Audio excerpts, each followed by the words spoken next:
So let's talk Chhaava. Hello guys, मैं भी देख के आ रहा हूँ Chhaava movie starring Vicky Kaushal and Rashmika Mandanna. ये एक हिस्टोरिकल एक्शन फिल्म है based on the life of Maratha king Chhatrapati Sambhaji Maharaj, जो छत्रपति शिवाजी महाराज के बेटे थे। मूवी 14 फेब को आई है और मैं सुबह सुबह देखने पहुंच गया क्योंकि और कुछ काम था नहीं मुझे। तो मूवी में मुझे क्या अच्छा लगा क्या नहीं लगा उसके बात करने से पहले एक डिस्क्लेमर। इस वीडियो में मैं जो भी बात कर रहा हूँ वो मूवी के बारे में है। आई नो कि मूवी एक रियल लाइफ पर्सनैलिटी पे बेस्ड है, लेकिन यहाँ मैं उस लाइफ का रिव्यू नहीं कर रहा हूँ जो मुझे मूवी देखने को मिली थिएटर में, उसका रिव्यू है। अगर मुझे कुछ अच्छा नहीं लगा वो मूवी से रिलेटेड है, मूवी ने उस स्टोरी को कैसे दिखाया। ये काफी सेल्फ अंडरस्टूड थिंग है, लेकिन आजकल के माहौल में सब बोलना पड़ता है जस्ट टू बी सेफ। और यही रीजन है, हमें सबसे पहले ये समझना पड़ेगा कि इंडिया में हिस्टोरिकल फिल्म बनाना, दैट टू बायोपिक, एक रियल इंसान पे जो एग्जिस्ट करते थे, ये काफी टफ जॉब है। You want it to be authentic as much as possible, लेकिन क्रिएटिव लिबर्टी लेनी पड़ती है एक कहानी को सुनाने के लिए। आप सेम कहानी पढ़ सकते हो विकिपीडिया पे,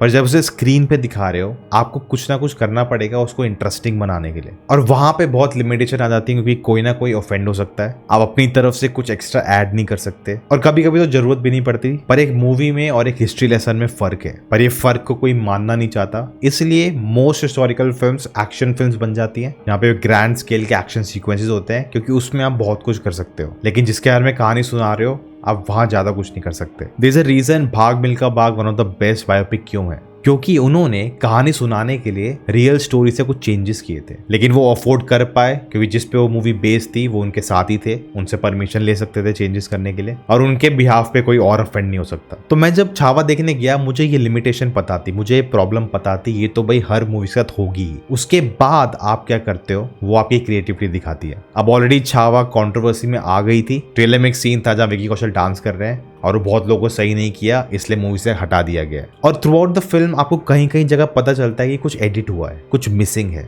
कहीं कहीं सीन में वाइड एंगल शॉट्स लिया है और ऊपर से वॉइस ओवर ऐड किया गया है। अब क्यों किया ऐसा, अब इस सबका रीजन तो कभी पता नहीं चलेगा, लेकिन जो सबसे बड़ी प्रॉब्लम आती है वो है स्क्रीन प्ले में। मूवी 2 आवर 42 मिनट्स की है और काफी कुछ पैक करती है, जो लगेगा यार इतने देर में तो बहुत कुछ दिखा दिया, लेकिन वो सब एक साथ नहीं आ पाता क्योंकि आप वही फॉलो कर रहे हो चैप्टर बाय चैप्टर। उनकी लाइफ में ये हुआ था, ये हुआ था, ये हुआ था, ये हुआ था, और हम एक बस बीट टू बीट जंप कर रहे हैं। एक नेचुरल फ्लो नहीं बनता स्टोरी में। और ये दिक्कत सिर्फ इस फिल्म की नहीं है, इस जॉनर की जितनी भी फिल्में आती हैं उन सब में कुछ ना कुछ ऐसा होता है। ऑफ कोर्स मैं चाहूंगा कि कोई एक्सपेरिमेंट करे, ये सेम टेम्पलेट कहानी सुनाने का बदले, लेकिन उस एक्सपेक्टेशन का वेट मैं छावा पे नहीं डाल सकता, वो गलत होगा। मूवी की पेसिंग थोड़ी ऊपर नीचे रहती है, एक हाई मोमेंट आता है, फिर एक डल सा मोमेंट आता है, फिर एक हाई मोमेंट आता है, कंसिस्टेंट नहीं रह पाती। मुझे एक और कंप्लेन है, मूवी की ज्योग्राफी क्लियर नहीं है। यूजुअली आप स्क्रीन पे टेक्स्ट डाल देते हो कि हम कहाँ हैं, लेकिन मैंने टेक्स्ट देखा सिर्फ सेकंड हाफ में, वो भी छोटा सा एक कोने में। May be through out the movie text था लेकिन मुझे तो दिखा ही नहीं, और वो टेक्स्ट भी 1 सेकंड से ज्यादा रुक भी नहीं रहा था। ट्रेलर देखने के बाद मेरा एक डाउट था क्या ये मूवी सिर्फ एक्शन पे होगी, क्योंकि ट्रेलर में सिर्फ एक्शन था, चिल्लाना था, बट थैंकफुली ऐसा नहीं है।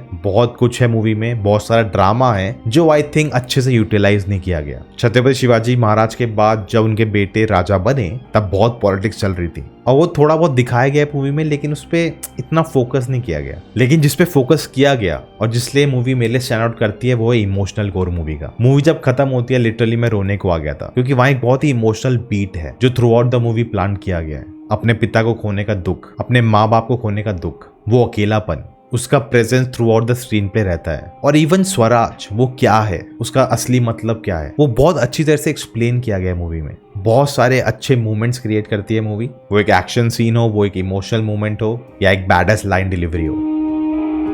एक्शन की बात करें, जो ट्रेलर से देख के बहुत ही बढ़िया दिख रहा था, मुझे अभी भी याद है जब टीजर आया था स्त्री के साथ ले गया था और ओ माय गॉड क्या लग रहा था वो। तो ओवरऑल बहुत अच्छा काम किया गया है, लेकिन देयर इज अ बट। बहुत अच्छी तरीके से उन्होंने वॉर सीन्स को शूट किया है, बहुत सारा क्राउड है, एक एनर्जी है, जो केओस होता है एक युद्ध में वो फील होता है आपको, लेकिन वो रेपिटेशन होने लगता है। एक को मारा, दूसरे को मारा, चिल्लाए, कट टू नेक्स्ट पर्सन जो सेम काम कर रहा है, कट टू नेक्स्ट पर्सन जो सेम काम कर रहा है, फिर बैक टू फर्स्ट कैरेक्टर जो सेम काम कर रहे हैं, और ये होता रहता है। बीच में एक वाइड एंगल शॉट आ जाएगा, फिर वापस जूम इन, और ये चलता रहता है। हर फाइट सीक्वेंस ऐसे ही चलती है। और वो होता है ना, आपने एक बार देख लिया, 2 बार देख लिया, लेकिन बार बार जब आप वही देखने लगते हो आपको पैटर्न समझ जाता है। जैसे स्टॉक फुटेज शूट कर ली, भाई एक बार इसको मारो, एक बार इसको मारो, बस होता ऐसा ही होता रहेगा बार बार। और मुझे थोड़ा डिसअपॉइंटिंग लगा क्योंकि मराठा वॉरियर्स जाने जाते थे अपने डिफरेंट स्टाइल के लिए, और वो हमें देखने को मिलता है, लेकिन सिर्फ मतलब ऊपर से। हाँ भाई पेड़ पे चढ़ के वो नीचे अटैक कर रहे हैं, पर अब वही होते जा रहा है। खेतों में अटैक कर रहे हैं, पानी से आ रहे हैं निकल के, बट वो सिर्फ एक कूल मोमेंट दिखाने के लिए। देखो पानी से आए, देखो ऊपर से आए, खेतों में अटैक किया, बारिश में अटैक किया, पर हो सेम ही चीज रही है। वही एक को मार दूसरे को मारा चिल्लाए, एक को मार दूसरे को मार चिल्लाए। यस, जो दिखा रहे हैं वो अच्छे से शूट हुआ है, वो अच्छा दिख रहा है, लेकिन वो नोवेल्टी फैक्टर चला गया। अब मजा नहीं आ रहा, अब देख लिया। आई विश कि वो डिटेल में जाते, कैसे डिफरेंट डिफरेंट स्टाइल्स में अटैक करते थे Maratha. May be logistically possible ना होता सब कुछ दिखाना, मे बी थोड़ा एनिमेटेड मूवमेंट्स डाल देते, मॉन्टाज बना देते, पूरा सीक्वेंस दिखाने की जरूरत नहीं थी। बट आई हैव टू से द क्लाइमैक्स बैटल, वहां पे कुछ डिफरेंट ट्राई करते हैं। आपको एक गेम ऑफ थ्रोन्स के सीन की याद आ जाएगी, लेकिन फिर वो इतनी देर चलता है और बाद में वही हो जाता है, मारो मारो मारो चिल्लाओ, मारो मारो मारो चिल्लाओ। एक जो बैटल का स्ट्रक्चर होना चाहिए ना, वो मिसिंग था। म्यूजिक बाय AR रहमान बहुत ही अच्छा है, आपको पंप अप कर देता है, लेकिन बहुत ही ओवर यूज्ड हुआ है। बहुत सारी जगहों पे एक्स्ट्रा फील होता है कि यहाँ जरूरत नहीं थी यार। और थ्रू आउट द मूवी कुछ ना कुछ चलता रहता है और बहुत ही कॉन्ट्रास्टिंग है। एक बहुत ही लाउड है, पंपिंग है, फिर चाहे से बहुत मेलो हो जाता है और वो आपको फील होता है जब वो चेंज आता है। Production value, costumes, visual effects, it's like stellar. You can say money well spent. But now coming to the stars of the film, the cast. सबने बहुत ही बढ़िया काम किया है और एक तरीके से एक फ्लॉड स्क्रीन प्ले को आगे लेके गए। सबसे पहले बात करते हैं Vicky Kaushal. What a star, मेरे फेवरेट हैं। क्या काम करते हैं, हर कैरेक्टर को ऐसे जीते हैं कि जब भी आप उन कैरेक्टर के बारे में सोचोगे आपको उनका ही पोर्ट्रेयल याद आएगा। और same goes with this one. जो फिजिकलिटी लाए हैं, जब एक्शन हो रहा है, जो एनर्जी चाहिए, जो इंटेंसिटी चाहिए, कंसिस्टेंट रहती है थ्रू आउट। मतलब मैं उन्हें देख के थक रहा था कि भाई ये बंदा लड़े जा रहा है, चिल्लाए जा रहा है,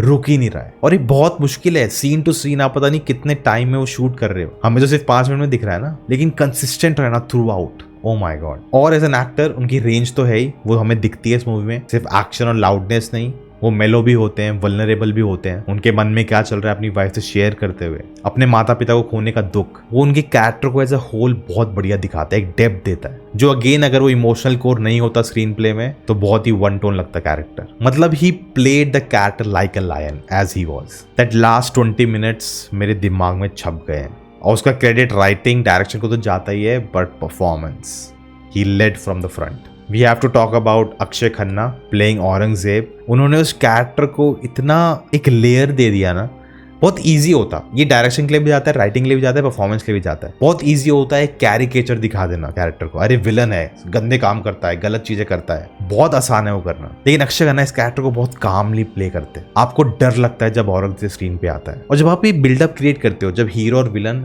एक दूसरे के सामने आएंगे, वो एंटिसिपेशन आपको बहुत हाई देता है। क्योंकि अगर आपका हीरो इतना अच्छा और विलन बहुत ही वीक है, वो काम ही नहीं करेगा, वो मजा ही नहीं आएगा। स्पेशली इस स्टोरी के लिए आपको चाहिए था एक डेडली विलन परफॉर्मेंस, और अक्षय खन्ना ने वो डिलीवर किया without taking shortcuts, without that evil laughter. एक और स्टैंडआउट परफॉर्मेंस थी विनीत कुमार सिंह की। वो इतने बढ़िया एक्टर हैं, अगर आपने उनकी मुक्केबाज नहीं देखी जाके देखो। आपने उन्हें बहुत सारी मूवी और वेब शो में देखा होगा, लेकिन इस फिल्म में जो उन्होंने काम किया है उनके बारे में बात की जाएगी एंड इट डिजर्व्स दैट।